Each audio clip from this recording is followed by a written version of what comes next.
Je crois que quand on regarde le système de la gouvernance du sanitaire, nous avons sur le médicament une agence composée de gens très compétents et nous avons près de 80 agents à l'agence de Fougères, à l'Agence nationale du médicament vétérinaire, qui contrôlent les laboratoires et la distribution. En revanche, il y a rupture dans la sécurisation dans le sens où la profession ne peut pas expliquer au public comment elle travaille et comment elle travaille bien. Et en effet, il y a à ce stade certainement à envisager des contrôles, non pas pour accuser la profession, mais pour lui permettre de se défendre.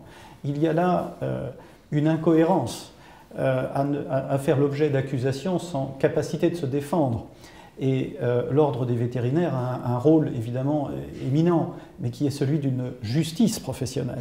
Il faut donc autre chose, quelque chose qui permette à la fois sur la doctrine et la déontologie d'avoir un continuum entre la déontologie des adhérents du SIMV et ceux du niveau de la profession vétérinaire. Ce continuum de déontologie doit éclairer le vétérinaire, notamment sur les bonnes pratiques de vente du médicament vétérinaire.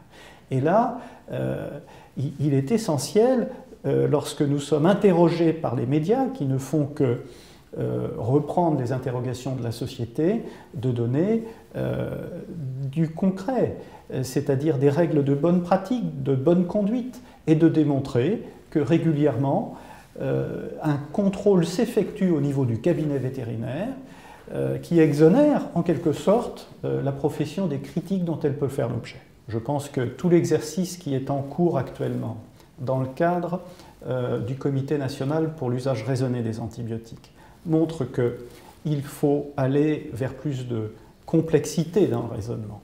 Et il faut aller identifier les pratiques à réformer de façon à aller vers un meilleur usage des antibiotiques. Je crois que là, il faut saluer le projet de plan national pour maintenir l'efficacité des antibiotiques dans le domaine vétérinaire. C'est une très bonne chose.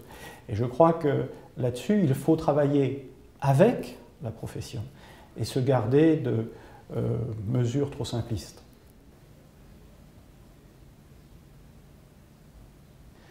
Cette affaire est dramatique, elle a le mérite de poser des questions aux autorités, aux industriels, et il faut y répondre à ces questions.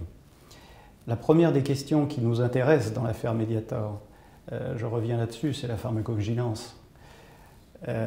Si nous avons un système de pharmacovigilance performant, nous ferons remonter toutes les informations pertinentes au niveau des autorités et des laboratoires.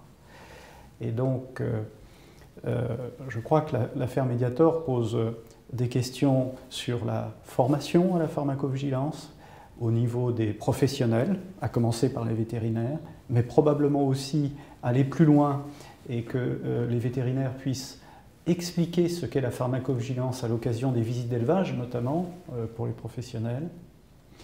Je crois qu'il faut aussi aller vers plus de communication sur la pharmacovigilance, c'est-à-dire quand on a des résultats, communiquer sur ces résultats et faire redescendre l'information au vétérinaire, car si le vétérinaire envoie de l'information et il n'a pas de retour, on l'a vu avec la FCO, ça ne marchera pas. Et utiliser cette masse d'informations pour gérer l'arsenal thérapeutique. C'est donc la première leçon, je dirais, qu'on peut tirer de l'affaire Mediator qui est en cours, c'est travailler sur cette pharmacovigilance pour la rendre plus performante. Deuxième aspect de l'affaire Mediator concerne davantage la gouvernance du sanitaire et des agences d'évaluation. Et là, je crois que nous avons aussi la chance d'avoir avec l'ANSES une agence moderne.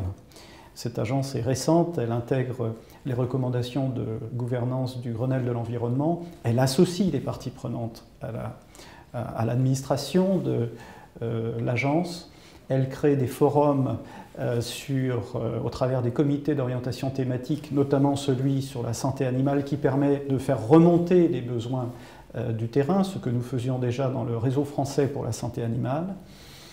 Et donc tout cet aspect indépendance, éthique, gouvernance du sanitaire est certainement un deuxième volet de l'affaire dans lequel on prend conscience que nous avons un système avec l'ANSES et la NMV, qui est plutôt en avance sur les pistes de réforme que ne l'est